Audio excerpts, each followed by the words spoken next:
So welcome everyone. I'm Rosanna Hu, Chair of the Architecture Department.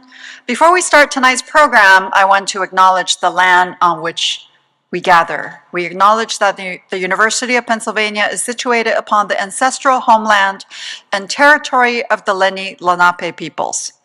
As members of an educational community, we are obligated to know the histories of dispossession that have allowed the University of Pennsylvania to grow and thrive on this vibrant terrain. As designers and thinkers, we endeavor to build in ways that lead toward justice, and we are committed to working to dismantle the ongoing consequences of settler colonialism. Sorry, I'm also fighting with the mic. There. Let me first recognize the EwingCole Endowed Lecture Fund for sponsoring tonight's lecture. The fund was established in 2022 with the purpose of bringing a distinguished practitioner to the Weitzman School of Design. And we are so pleased that EwingCole made it possible for us to bring Marklee to tonight's end of the year lecture. EwingCole, with its headquarters in Philadelphia, has been a long-standing partner of the school, and we are grateful for their active participation in supporting our vision. We are especially pleased to have members of the EwingCole team here with us, many of them alums of the school, and I found that a few have just graduated last year. So Marklee is a principal and founding partner of the LA-based architecture firm Johnston Marklee.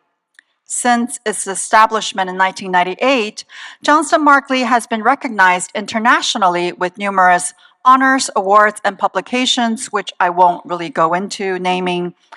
Their work spans more than 13 countries and resides in the permanent collections of several museums. Together with partner Sharon Johnston, Mark served as co-artistic director for the 2017 Chicago Architecture Biennial. Aside from being a very talented designer, beloved teacher, amateur food critic, potential design gossip columnist, and effective educational leader, Mark is also a great friend with much wisdom and gossip to share. And you can find out by talking to him later. I must also thank Mark for me being here tonight. When considering the offer to come to Penn, I sought his advice, and he gave me his overwhelming confidence that, quote, best days lie ahead, unquote. He declared the same in an AD interview speaking on the future of architecture. In a media-saturated age, and now I'm quoting him, when information and imagery are abundant and readily available, many people are rediscovering the value of a physical and material-based culture that buildings embody. I am extremely optimistic about the future of architecture as it embraces the intrinsic desires for things that are slower, more tangible, more substantial, and affect our lives in a deeper way. His optimism, like his pedagogy and architecture, is anchored on a profound understanding of the history of our discipline, as well as critical discourses in modernity and the contemporary. To follow the footsteps of Gropius, Cobb, and Maneo's legacy must have been a daunting job. But as professor of practice at the Harvard Graduate School of Design, where he served as the chair of the Department of Architecture from 2018 to 2023, Marklee built upon the foundations of the department to nurture and influence a generation of young thinkers and practitioners to question what has become our building's culture. In an article in LA Times from 2019 by Miranda entitled, quote, the LA architects who design buildings that make you say, huh? And then, wow, unquote. So she says, Los Angeles architects, Johnston Marklee, are often described as what they are not. They are not creators of ebullient structures like Frank Gehry. They do not design aggressive seismic forms like Tom Mayne. They are not Eric Owen Moss. They are not Zaha Hadid. They are not the boxy modernist of mid-century. She continues, this is the work of an architecture studio that is less preoccupied with planting Instagrammable icons than in creating structures which react to local context in deliberate ways. Much like Atelier Bow Wow's appreciation of mundane things and ordinary buildings, or in Japanese, dame architecture, meaning no good architecture, which are anonymous and humble in forms, they are, quote, more interested in the fabrics of cities, and this is quoting Sharon. Not just the monuments and icons, it's about understanding how we relate to the things around us, not just ourselves. Welcome, Mark.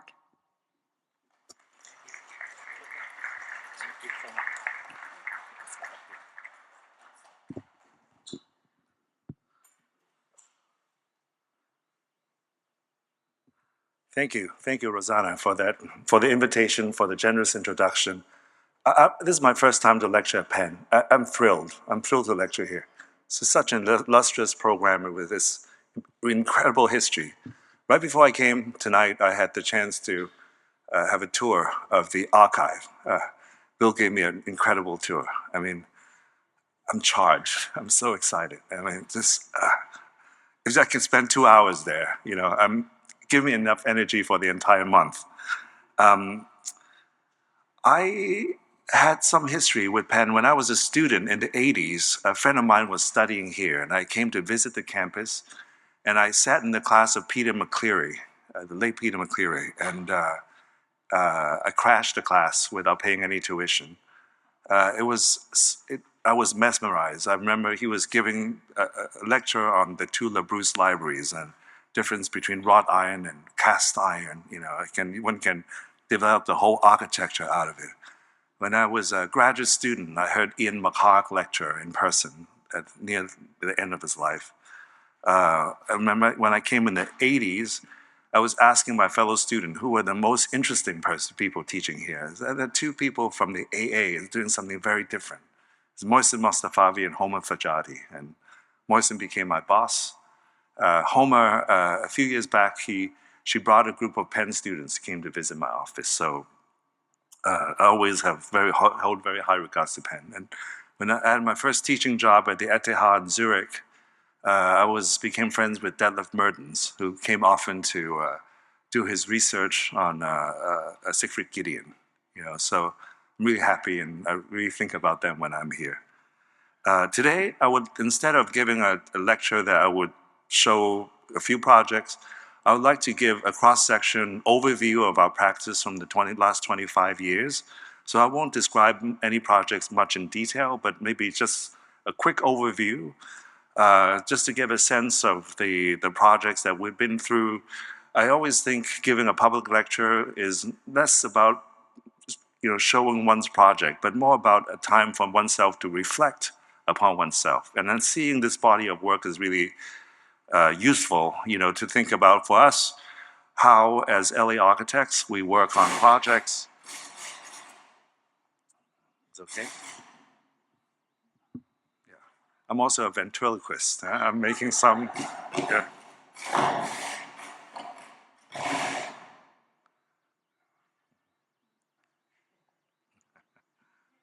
Good. Okay.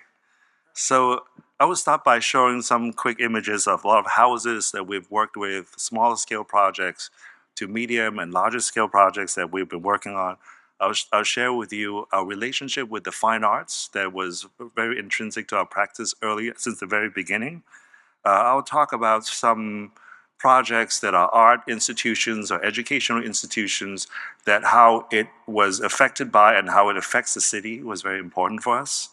And then in the end, I'll share some projects about industrial buildings that has been rehabilitated and such. I have to say, reflections are not always pleasant. I'm trying to be optimistic all the time, as Rosanna tried to say, but especially with lost opportunities and lost competitions. I came across a quote that I wrote down by John Nivelle, French architects, that he said 40 years ago, and I'd like to share this quote with you. It's a long quote. Quote, "I am a casualty of competitions. I'm covered in scars, and some of my wounds are still open. And I'm not the only one. I've seen many friends, both contestants and collaborators, still in a sorry state many months afterwards. In architecture, the day will come when they will kill us also.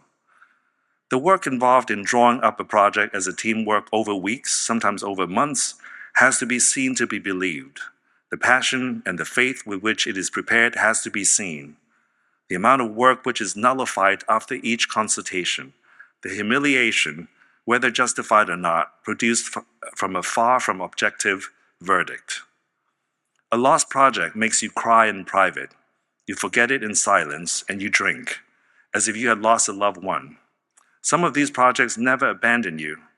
They return as a concrete obsession and tell you that, despite everything, they still exist, end quote. It's sad. But I think when I went through these projects that I want to share with you, it brought back a lot of sad memories. But I also realized how those projects never really leave you. You know, they affect other projects that came, even if some of them are of a different nature. Also, there are certain things that you have explored and you try to forget, but it still creeps back to you in your unconscious. So, on that note, I'm going to go through these images very quickly. I think like many Los Angeles-based architects, we started our office with very small-scale buildings, you know, oftentimes starting with accessory buildings to single-family houses. For the history of Los Angeles architecture, actually, I would say the majority of the 20th century really was the history of single-family houses. It was not until the last 20 years or so of the 20th century that there are more architecturally focused public buildings or large-scale buildings. So also a lot of these houses exist in the private, so you don't really see it. You only know it through publications and images and such. But for us, I think the book written by Rainer Benham 50 years ago, the Los Angeles, the Architecture of Four Ecologies, certainly was important because certainly Los Angeles has changed. It's much more dense than before. But many of the ecologies, you know, basically the physiognomies of the cities, the hillside, the beachfront, the plains of Id, you know, the suburban sprawl, and also the relying on automobiles, something that really influenced our work. So subconsciously, we always try to respond, you know, to the four ecologies of Benham. Even a project like this, which is for the biennial, we were thinking of it as a house for cars, you know, being introverted and extroverted at the same time. Or even when we work in Tokyo, or this is in Kyoto, sorry, the notion of the aperture, the notion of being protected, LA is very different now than in the mid-century when everything was about opening, everything is about connecting between the inside and the outside. With the density, you have much more neighbors, it becomes more urban. People are becoming much more enclosed, you know, so you have a more austere, you know, exterior in contrast to a much more open interior. So many of this affects us. And I also see there's a tectonic shift in our work. A lot of the work that was much more abstract and blank begin to be articulated with structure, more care about construction, also the grid, something a bit more neoclassical, I would say, begin to creep into our work. Also, the work expanded from the residential scale to commercial scale before the institutional scale. So right now we're like working on projects like health centers in Kansas City, this one that's just started construction, to housing scale projects in Miami.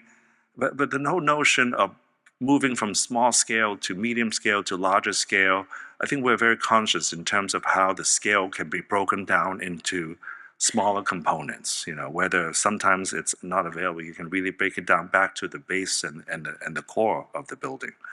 So besides our architectural practice, I would say we have, since the very beginning, we have a close relationship with the art world. The very first projects we did were in Marfa, Texas, and those who know Donald Judd since the 60s had built a whole community there, you know, buying up property, changing them, architecturalizing them, using them for their own installations. So not long after Donald Judd passed away, we began to do work for the Landon Foundation, who started a poet and writers in residency program, that we begin to transform these West Texas houses or build new studios for the writers and artists to work on. This started a relationship with many of the artists and young curators who were staying there as a resident on the residency program. And we developed lifelong friendship with many of these artists and curators. And we begin to design some of their exhibition projects.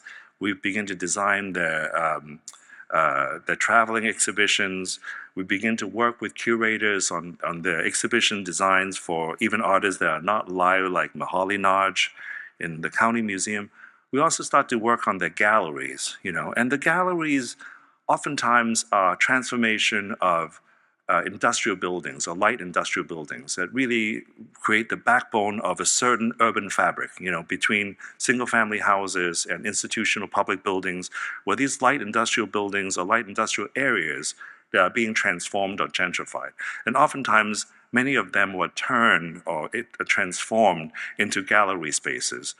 And many of them are spaces that are not with a site-specific installation. It's really a machine of sorts, so to accommodate very different shows.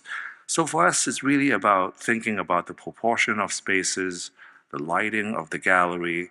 Some of them, there's a certain integrity with the existing structure, with a bowstring truss that we try to retain or re-emphasize. We begin to work with artists on their own studios, like Alex Israel or Sterling Ruby. We begin to work on also art production spaces, like this is Lapis Press that was founded by Sam Francis with this series of houses that's inhabiting a larger warehouse. And then that led on to other projects that are more architectural. So the relationship we have built with the art world, with artists, with curators, eventually they became, some of them are involved with institutions or directors. So one of the projects that we designed, it was a competition that we won, but now this project is not happening. It's actually in Philadelphia. This is on 36th Street. It was for an institution named Philadelphia Contemporary. It's meant to be a Kunsthalle, non-collecting institution. But we really think about the neighborhood of what's happening. At that time, it's near the ICA. Drexel and Penn have this new compound that's being built there. We begin to look at the institutions around, the type of buildings, but also the adjacent neighborhood, the different social classes that are around that building, and working with the client and think about how the future of this new institution could be. So as you think about these little houses that we built in the Lapis Press, we thought about this idea that we can design a building, but before the building is built, during the fundraising process, is that the institution could have a presence within the city by erecting these smaller venues. It could be an artist design project, like the scale of a house, and they could be at different parts of the city. So the institution could have a presence within the city. And then when the building is finished, we created what we call these tables so that all these buildings could come back to the mothership, and then they could serve different purposes. I think at that time, one of them was a camera obscura, one of them was supposed to be a DJ booth, one of them was supposed to be a harbor space that a local restaurant could use.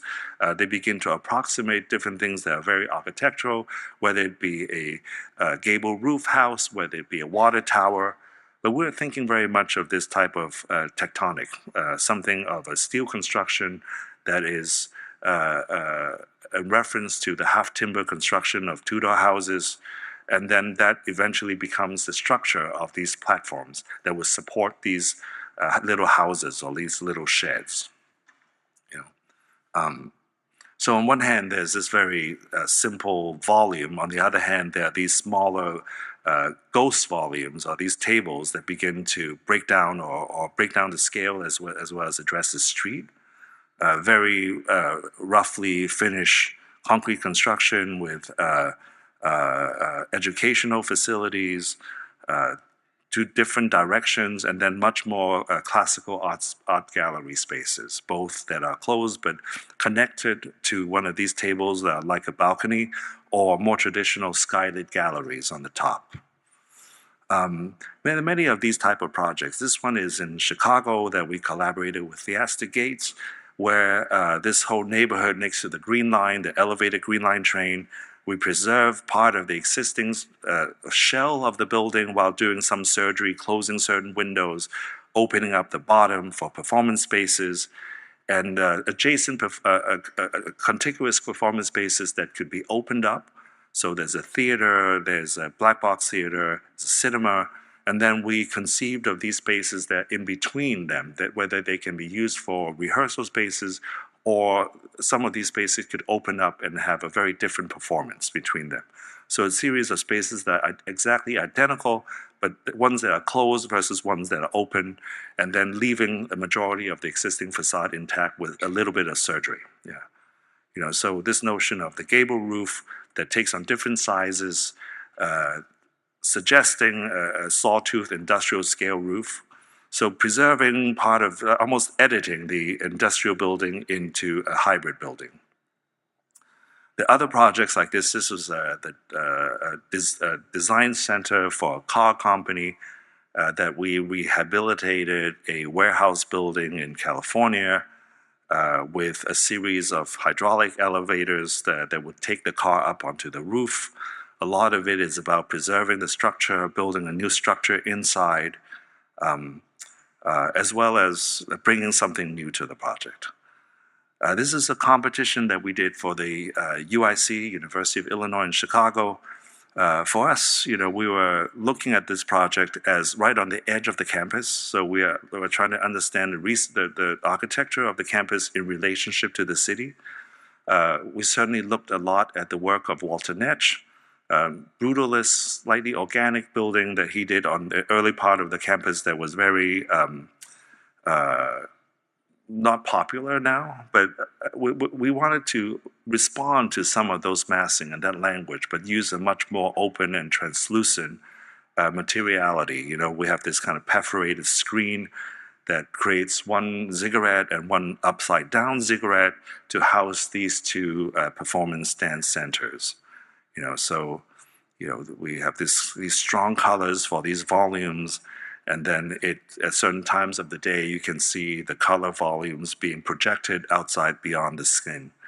It's a project for the competition for the Rice University, for art school at Rice. We were looking at the traditional campus and how the new campus takes on a very different type of architecture, and we're looking at the 19th century European warehouse as an inspiration of how this could be both part of the center part of the campus as well as it works with this industrial language. It works in concert with Michael Maltzon's Moody Center to create this art street that the production of the students could be brought out to the exterior, and a much more casual interior, with colored structures and as well as the use of plywood, or competition in Buenos Aires for university, with one building that was built in the 40s that turned into an academic administrative building, and then another building was built in 2019. And then we're proposing a third one, knowing that there will be a fourth one coming somehow to enclose the courtyard. So I always think of sometimes designing in the city is like a chess game. Someone makes a move, and then you make another move, and then you make a third move. And you make a third move anticipating what another architect would make. So I won't say it's a master plan, but in a way there is a game plan. But then how you respond to the last move triggers what the next one does. So in this project, we were, of course, looking at the facades of the two buildings and how this new building can contribute to enclose the courtyard with bridges that connects to the other buildings, an entry pavilion. Here you see the 40s more Art Deco facade with the more neo-rationalist facade. They also creating this balcony and more domestic light spaces in between, and as well as how this building could respond to the public park in the back.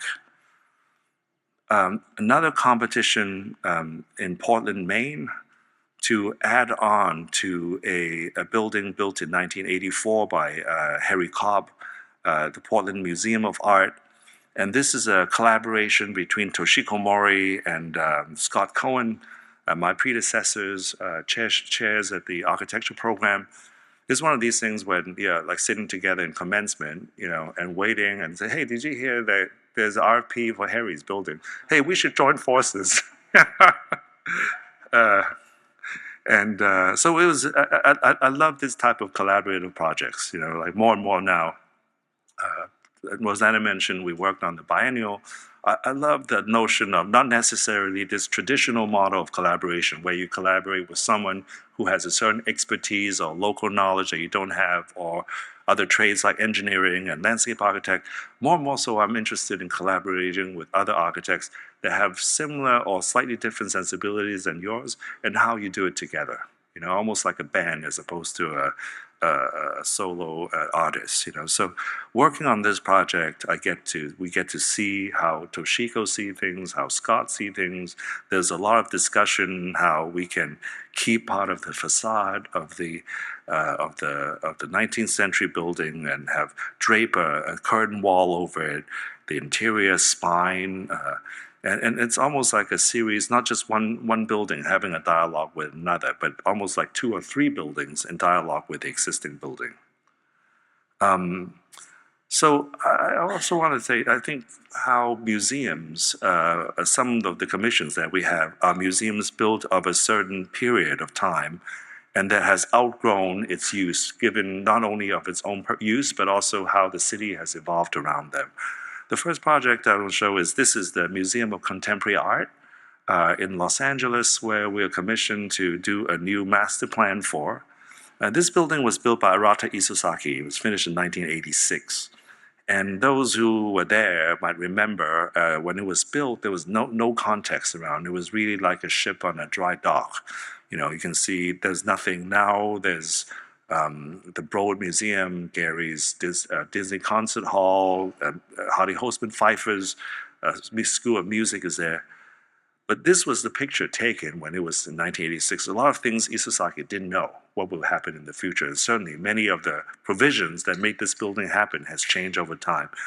This is what it is nowadays, you know. So it's completely infested with a lot of additions. You know, it was the first building on the block, but now it's almost felt like an afterthought. This is a drawing by Isozaki, a silk screen done when the building was being proposed. You know, it's almost no context. Has a Giorgio di Chirico-esque long shadow, metaphysical quality about it. So we just did a collage over it. This is how it is, you know, now. So what we propose is really 2 stages.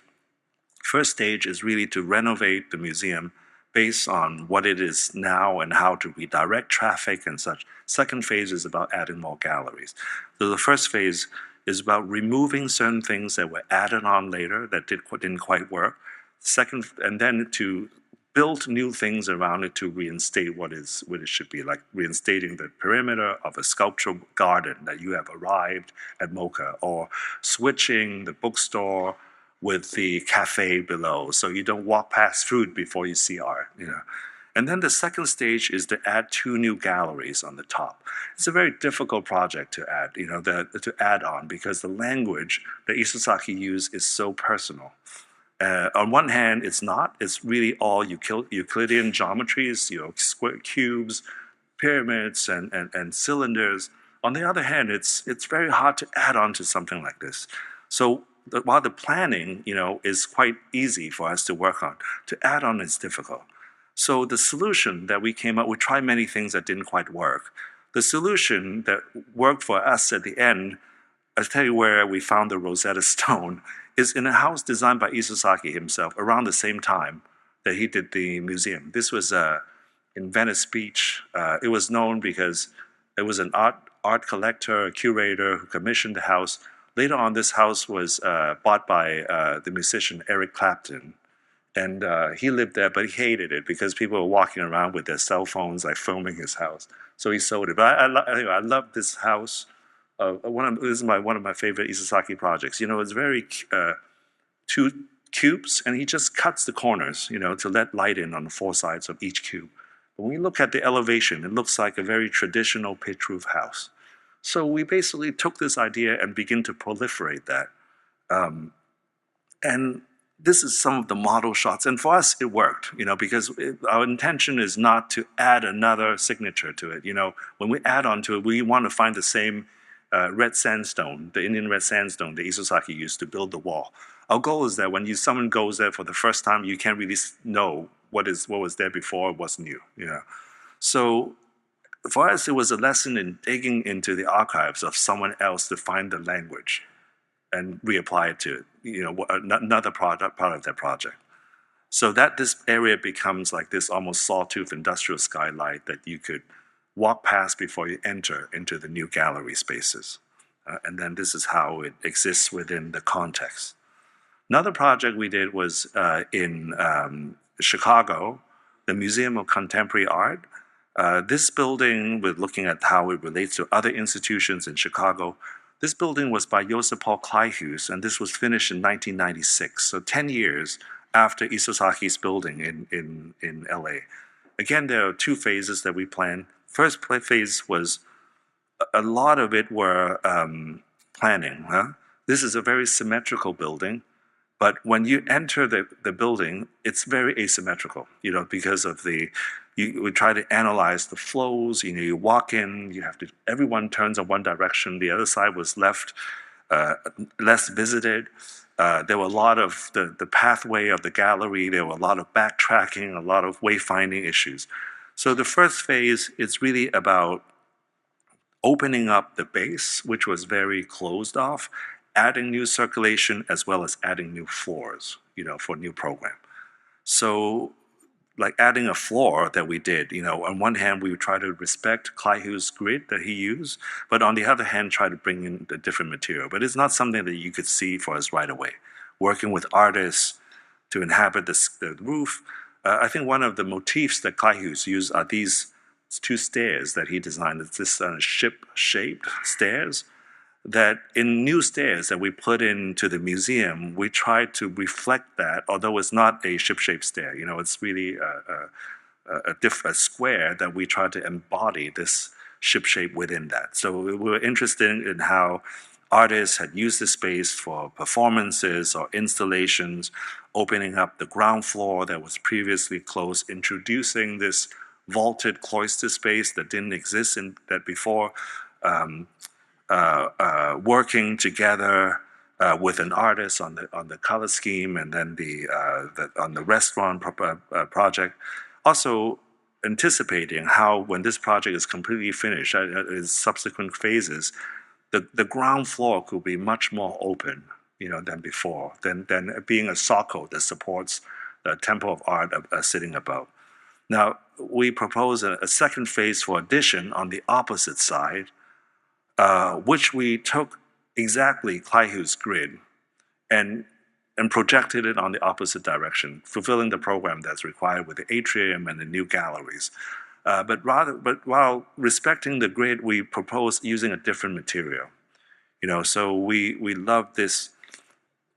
When we went to see the Skidmore, Owings Merrill's inland steel building, it's 70 years old now, but we love how the tautness, of the cladding over time has oil canned a little bit, so it's a little bit crinkly. So when the sun hits it, it has this kind of Gary effect, it has this kind of crinkling, watery effect that was so different from the tautness of the building. So we're planning something like this. We wanted to have the strictness of the grid, but introduce something that is slightly more human, also a much lighter version of what it is on the other side. So on one hand, it's related. On the other hand, it's slightly different. With an open atrium, with a view to the lake, and also eventually a connection to the park that is eventually connected to the lake itself. This is another competition that we were finalists but lost. This is an addition to the Dallas Museum of Art, designed by Edward Larrabee Barnes in 1983. It was added on in the 90s. This is a project where we we invited different architects to work together with us. So besides the landscape architect, the structural engineer, landscape was Hargrave Jones, but we invited a group of architects. So we invited Chris Gantenbein from Switzerland, we invited Sam Jacobs from London, we invited Moss from New York to work on the collaborative projects together. I don't know. I mean, our whole idea was like, oh, let's do a We Are the World type of project, like as a band, So In a way, we are responding, like the way when the project that we did with Toshiko and Scott, to Harry's project. So this was the project before, and this is what we propose with 2 new pavilions with a spine, but we begin to break down the spine into different areas. So the whole group, everyone took different turns in designing these things. So the existing building below, what was hovering above, and how this works together as an aggregation.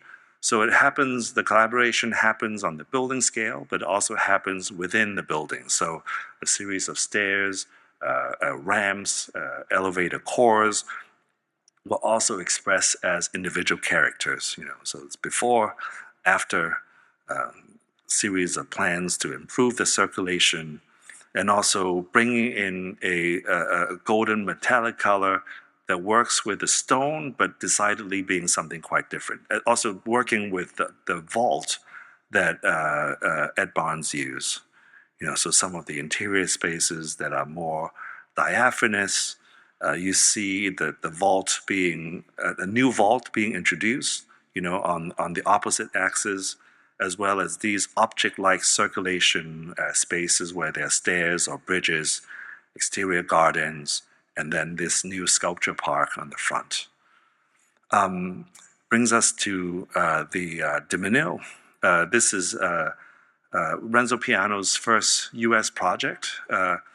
And the archive here, you can see what Louis Kahn proposed in the early 70s, really this entire master plan for this site in Houston. I think Kahn and John de Menil died within 1 year of each other, and that project was abandoned. Not until the 80s was that project resuscitated, starting with the museum. Dominic de Menil spearheaded that project, and Pontus Hultén, who was a consultant and was formerly the director of the Pompidou, who worked with Piano and Rogers on Pompidou Center, recommended Piano after he split up with Rogers, and this was his first project. I don't know. I mean, Piano has done so many work now. For me, his best work is the single family. The single height building. The real single height building, the light coming from above. This was the first one. Afterwards, there was the Byler in Basel, the Nasher in Dallas, the LA County Resnick Pavilion. But I remember this conversation that Gary had, that he likes this one the most because there was still some imperfection in this one. Later on, he mastered that type, becomes so slick, but there's still some mistakes in this one. When you go in there, sometimes the light will come through. The floor was dark and it was already felt like quite in use already when it opened. So there's some human quality about this one that was still very strong. Anyway, it's not just this building. This is the mothership of the whole campus. When we started the project, we were analyzing all the institutional buildings, the Piano's foundation being the main one. Later on, he built, more than 10 years later, he built the Cy Twombly Gallery. Dan Flavin's last work was here. Francois de Menil designed a chapel project, and of course, Mark Rothko had this Rothko Chapel built there in 1971. Nearby, there's the last Miesian project of Philip Johnson in the St. Thomas University, where he later on added a chapel. But also, what's very important for this campus are these pre-war houses, that many of them were bought by the Menil to preserve the scale of the project together with the trees. So they bought many of these houses that were painted gray. So this was the site before. Upper left is the piano building. The square is the Cy Twombly Gallery. And then below there's a housing project. Housing project was demolished, and we designed the drawing center on the right-hand side, and across another square is the energy building that we worked on, that works in concert with the Twombly Gallery to create a southern entry to the campus. So for us, this building is very much something that is in between the scale of the main building and the pre-war houses. So if you think in medieval times, you have single family or small houses, the medium-sized houses, and then the big cathedral comes. This one is more like small houses, the big cathedral we went back to design the medium scale building as an infill, a scale infill. It's also an infill in some ways of the park. This building is situated between the new sculpture garden and the campus. So for us, like having these three courtyards were important. So these three courtyards for us both belong to the building as well as belong to the sculpture park.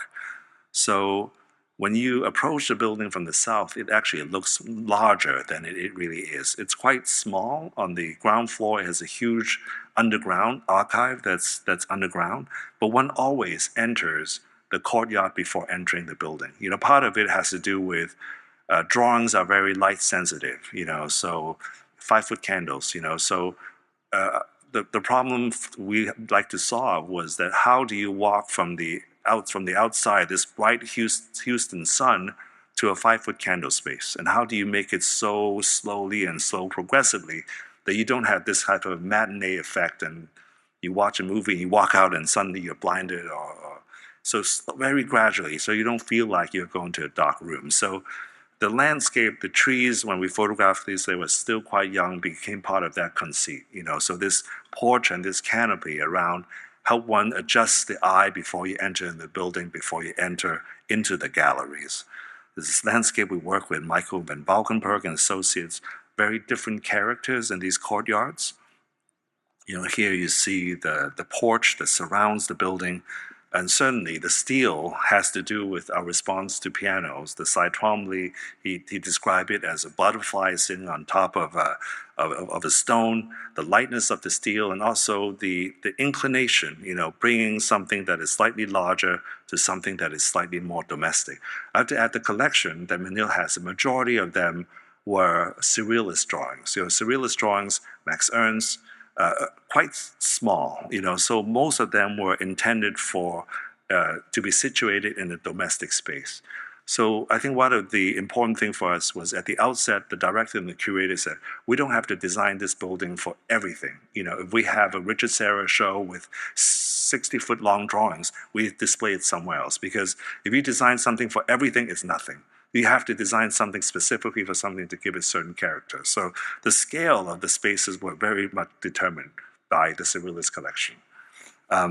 So as one enters the building, there are these diagonal views. There's always these reflections of how the courtyard reflects into the space. We added this program of what we call the living room, because this for us is a space where it's not only a room for the drawing center, but it could be a living room for the entire campus, a walk-through for people that are walking through the campus that might not be interested in art. But as you walk through, you begin to see the exhibitions, you begin to see the gardens that are beyond. And I would also add that the interior of this living room suddenly begins to recall the domestic houses, the pitch roof houses, the dormer windows that were in the vernacular. More standardized galleries, back to the living room again, the extension to the series of courtyards. This is the scholar courtyard and the curator's courtyard, very different trees. The drawing room with natural light coming in, and then the courtyard that is closer to the houses that has a much more domestic sensibility to the landscape. Guy Nordenson worked with us on the structure, and Guy worked with Peter Rice, and he talked about how Peter Rice always has a human dimension in his structure. And working with Guy to make that decision that the steel structure, the waffle structure that is beyond the steel slab is telegraphed on the surface. So you can see this kind of imperfection. It's not slick, it's not taut, but you can see it telegraphed on a thinner gauge steel plate. And for us, this makes all the difference. It's one of Ellsworth Kelly's last projects, titled the Menil Curve, that is situated in front of the white wall for the shadow to hit the wall. On the left side, it's pretty cropped. We planted a tree right in front of the white wall. We're thinking of Barragan's dictum that white wall is for the tree's shadow to take a rest. So we also provided one for Ellsworth Kelly to take a rest. Here you see our building in relationship to pianos, Cy Twombly Gallery, and how it is at night. So not all buildings are I would say, iconic buildings or public buildings or civic buildings. A lot of buildings are background buildings, so I think it's very important for us to work on conservation of existing buildings as well as rehabilitation or adaptive reuse of existing buildings. This is a ongoing project that we are doing in collaboration with Chris Gantenbein in Basel. This is for the Kunstmuseum in Basel, one of the oldest museums. On the right-hand side, you see the early 20th century structure. On the left side, you see the addition that Chris Gantenbein did 8-9 years ago, and it's connected underground. So left, you see the new addition. On the right, you see the old building, built together by Chris and Paul Bonatz. So our project is to renovate the old building, So a lot of this work is quite invisible, So we're looking at each room. We're looking at how over the years, certain things were closed off, certain decisions were made that solved the problem at that time, but in the long run, create a lot of problems, whether with circulation, also with delivery, with how art is being preserved. So on one hand, there's a very technical problem, solutions that we need to see. On the other hand is how we can either turn back some rooms into what they were before, or create certain acupuncture points to open up things that were clogged up when we could not turn them back. So a lot has to do with closed facades that were being reopened on the ground floor, opening up a courtyard that makes everything much more transparent. When you go there now, those who have been know one side is closed off, and how these open spaces could be conductive of contemporary art. So right now it's quite divided between where the classical old masters are and where the contemporary art would be, and how the contemporary art could be infused into these type of spaces. I think those in the art world always, many of them consider the best art spaces, adapted art spaces, not ground-up museums, are either Italian palazzos or industrial buildings. There's some reason to it. I think that the openness of it, the neutrality of many of this are very conducive for contemporary art. So many of the work that we're doing here has to do with preserving while introducing something new, whether it be the light or materials. But like the MoCA project, our intention is that when you go there, if you didn't know the building, you didn't know this didn't exist, like this roof garden that didn't exist before, that we turned a roof into an outdoor promenade, as well as a side garden that was closed, and then the addition of the sculptural garden. So along the lines of these adaptive reuse projects, this is a small project that we just finished for the Whitney. Again, I forgot, again, the Whitney was by piano, and then we were charged to renovate and add on to the studio of Roy Lichtenstein that his widow donated to the Whitney as the permanent home for the Whitney Independent Studies program, a legendary program with Ron Clark for decades, and never really had a permanent home. They had been moving around to Chinatown and Broadway. So when Dorothy Lichtenstein donated the studio, for us, it's about turning the studio to accommodate the new program, or the new future of the program. A lot has to do with preserving some of the qualities of the studio as they also live there. The other is also adding on to this building to create a new artist in residency program, a third floor. So we preserved the building that's below, we added what's above, So this was an old carriage house. We added a third floor. We opened up things that were closed below. We recreated some of the rooms that were in various spaces, previous spaces of the Independent Studies program, the importance of this discussion room, the chalkboard, how we turn the living room above on the second floor into a community gathering spaces, while on the ground floor where Lichtenstein had his studio and invented this rail system, we preserved the rail system while designing these little studio spaces that almost like an artist studio.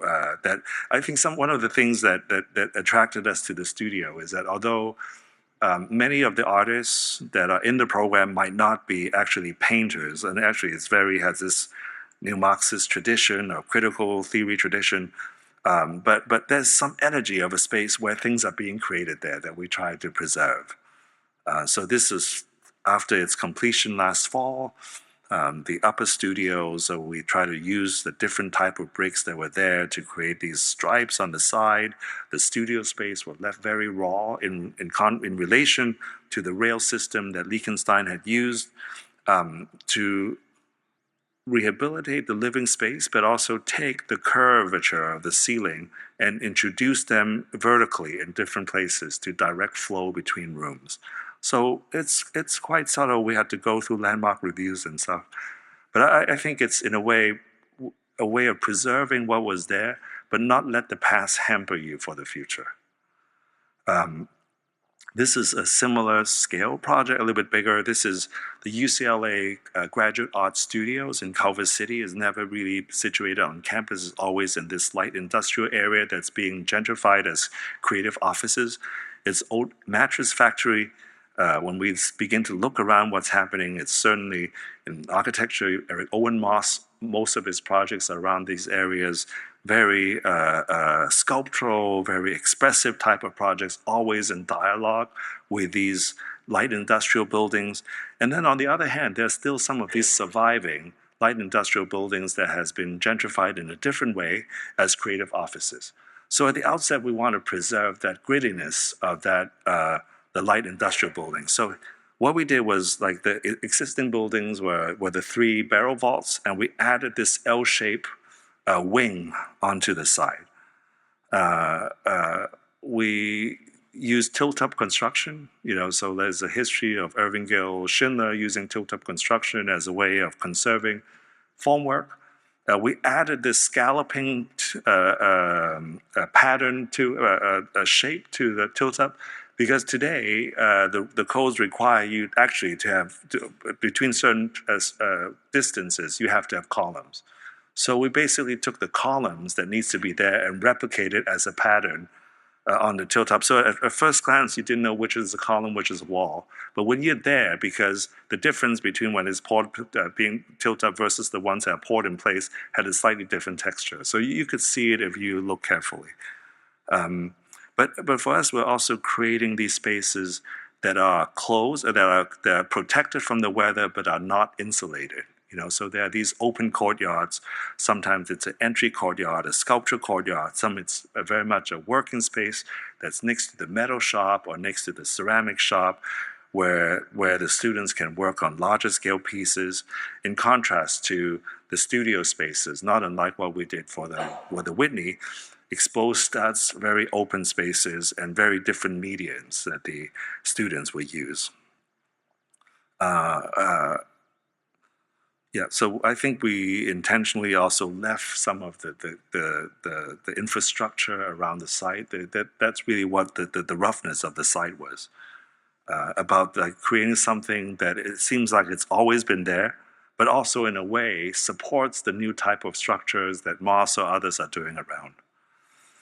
This is a project that just finished. It's very similar. This is the last project I'll show. This is 2 warehouses in the Chapman College campus, on the edge of the campus, and they are turning it. They have already renovated one like 20 years ago into a museum of California art. And what we did for them is to turn another building that's beyond, and then connect these 2 buildings together to expand that. So it's a very industrial edge of the campus. There's a train that runs right in front. We're looking at how our site relates to the other buildings, both historically as well as buildings that are coming. So by having these 2 buildings, we inserted a few things. The most important thing is an open air entry courtyard that one could walk through, and the students can take shortcuts even if they don't go to the museum. We insisted not to close that up, as well as a series of volumes that both bring light into the space, as well as what we call urban markers, that one could see this beyond being a flat-roofed industrial building. So for us, this type of industrial silhouette, what David Hockney painted, what early Frank Gehry did, or what Ed Ruscha were quite fascinated by the Los Angeles landscape. And we tried to capture that roughness or that profile in this building. There's a mural that was done by Millard Sheets on was built for a bank in Santa Monica that was taken down and was bought by the museum, and then it was re-erected. So we designed the scale of this this box that we call the floating box to accommodate that mural, so that when you're on the train passing through, you can see the mural. So it's a very simple language of concrete blocks as acting as volumes, as storage spaces, as entry. You walk underneath the box, and then you walk into the box, and then the entries are on both sides, one being the permanent collection, the other being temporary collection. Some of the spaces that were there, we just kept everything with acoustical tile ceilings while bringing in new courtyards and new light into the spaces.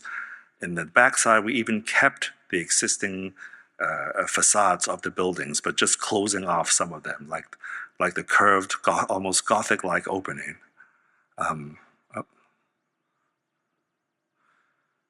And then a series of markers in the interior for certain collections. I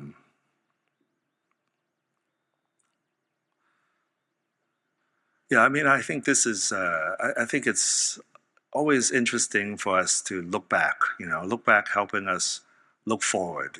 I think there's some projects that we worked on that didn't quite work out, but then over time, we begin to see why we did that, and then it begins to inform other projects. And I don't mean that as a very self-contained way of thinking. I think for us it's always important to bring in other people to see how, because you need to evolve as architects. Sometimes you have to tap into your own work, sometimes you have to tap into the other. But I always see our work, no matter how modest some of these scale projects are, that it contributes to a larger urban fabric, and it contributes to a larger architectural history. I always tell our students, you always measure your work up with something in history. I don't know if you know who David Lee Roth is. I remember there was an interview, MTV early interview. They interviewed David Lee Roth after he broke up from Van Halen and said, "Well, what's your ambition for this record that you're making?" And he said, "I want this record to be so hot after you play it, when you put it back onto your shelf, it will burn the other records." I thought, oh, that's how you measure up against history. And it doesn't have to be so aggressive. I always tell students that whatever you do, you measure up against history. So even if you don't know history, if you're a first-year student, you have a favorite building in your hometown, you measure it up against that. And that's how architecture culture develops. It's not like tearing down history. It's respecting and understanding. And the longer you are in the game, the more you know and the more responsibility you have. This is something that drives me. It drove me when we started our practice 25 years ago, and still drives me now. So thank you again. Can you take some questions? Yeah, sure. So before we take questions, you guys can start formulating them. I just have a very quick announcement about that. Today is the last day to provide your feedback for our Learning and Teaching Studio Culture Questionnaire. So don't forget to check your email. I think all the faculty and the students, you've been emailed today. So that's what you have to do tonight. Homework tonight. Okay, so questions? What is the Learning and Teaching Questionnaire? You have to fill one out too after dinner tonight.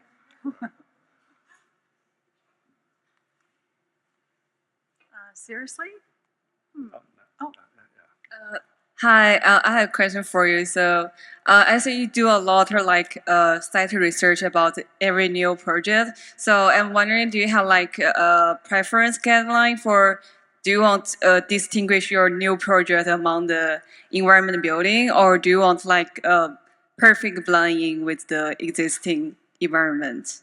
So the question is, the research we do for each project for the site, how do we decide if it blends into the context or stands out. Am I right? Yeah. Yeah.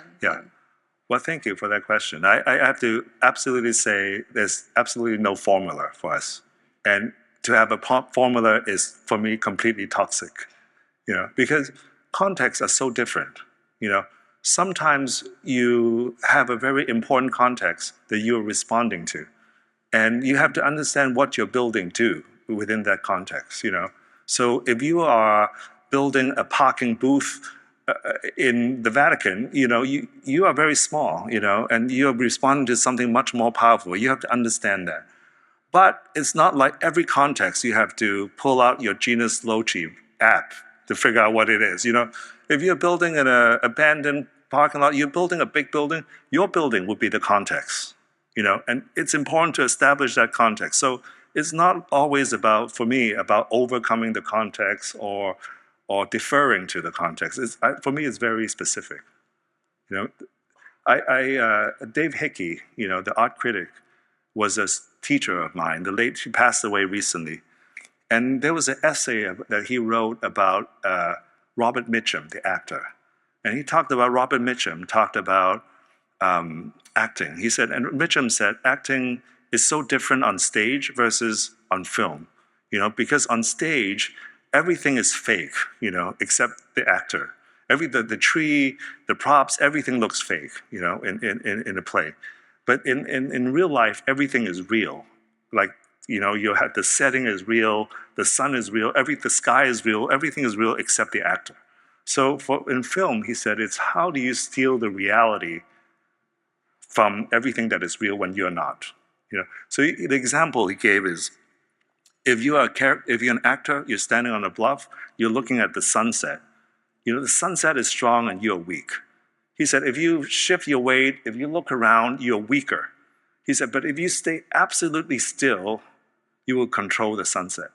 And it always stuck in my mind. He said, if you stay absolutely still, in real life, you'll look strange. But in that moment, understanding the context, not only that you're standing on the bluff, but at the end, you are part of a movie that has editing, that has cuts. If you stay absolutely still, you control that. And I think it's kind of important for me, a lesson for me. So it's not about size, what you're doing, but understanding how your work relates to the context. And if you want to control it or not. And sometimes you don't want to control it. I'm sorry if I'm too metaphysical. Yeah. Thank you.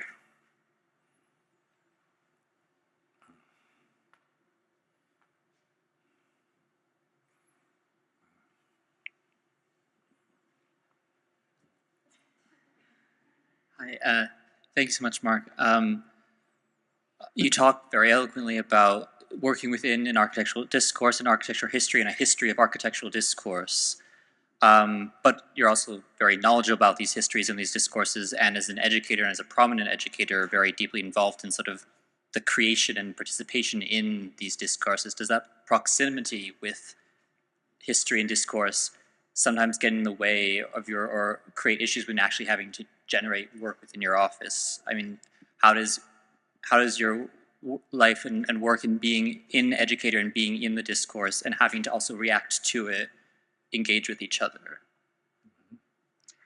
Well,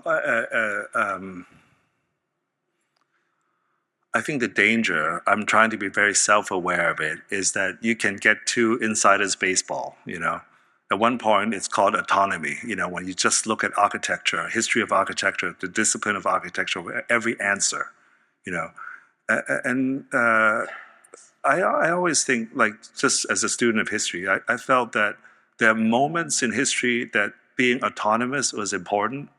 Oftentimes when the discipline is being threatened by being not focused. But it's important that it's a very short moment.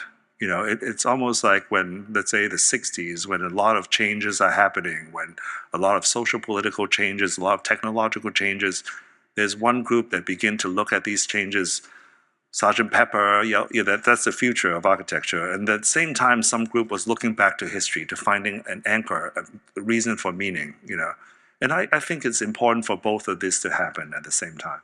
So on one hand, as being involved in academia, as well as a practitioner, I think for me it's very important to know how to wear different hats.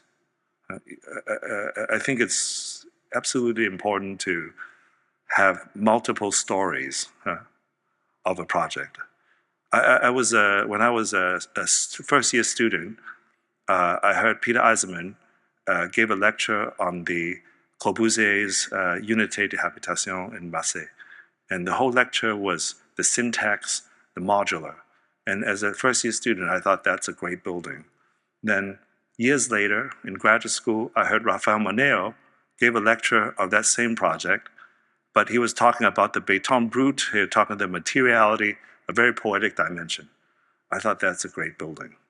Much later, when I started practicing, I worked with a developer that didn't care anything about the history of architecture.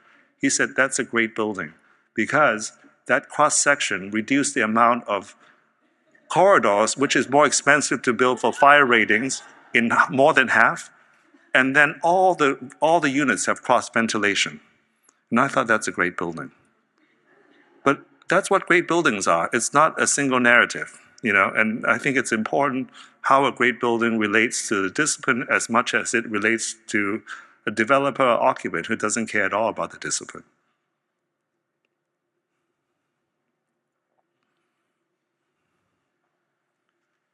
Yes.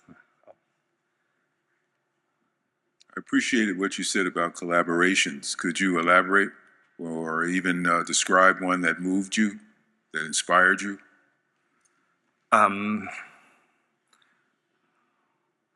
Yes, I have to say I'm still trying out, different types of collaborations. When we have another partner, like two architects working on a project together, it's easier. When we have multiple partners, it's harder because someone has to take the lead, someone has to make the decision. Or you have to invent a certain structure that makes it very clear how to play this game, I think I like the Brazilian footballers who, what is the word?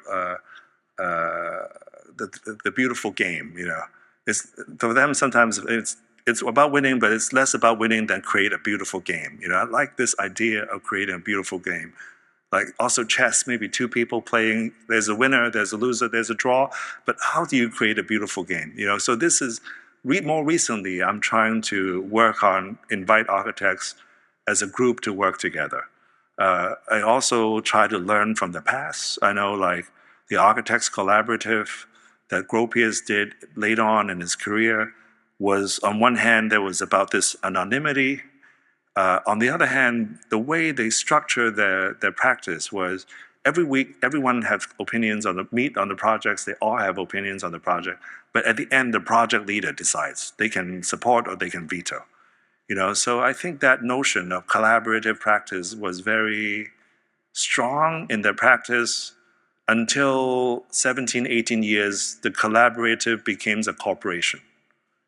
Then it was the beginning of corporate architecture. Then management and the business became stronger. The structure became stronger than the intention of the natural collaboration. So this is something I'm trying, but I think the goal is always about, for me at least, or my partners and my practice, is to work with someone that would come to solutions or process that one wouldn't think of oneself. Those are really the best moments for us. You have a question? Yeah.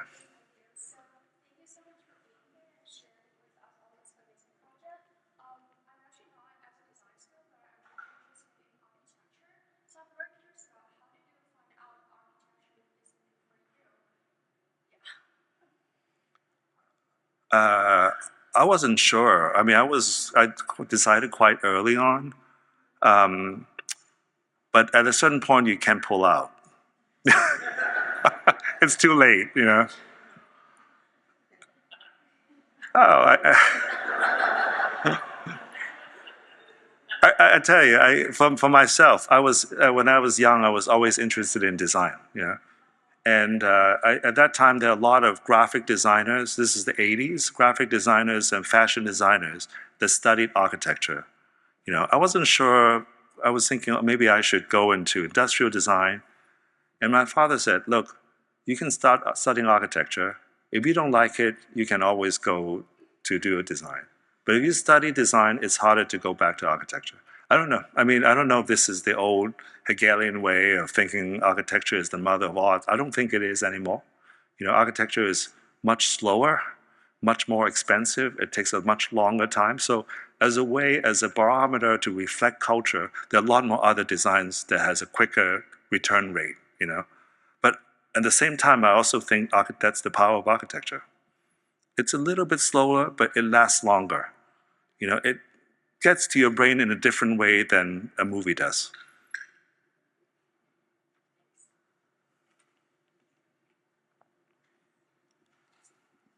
Thank you for the slide. Oh, hi.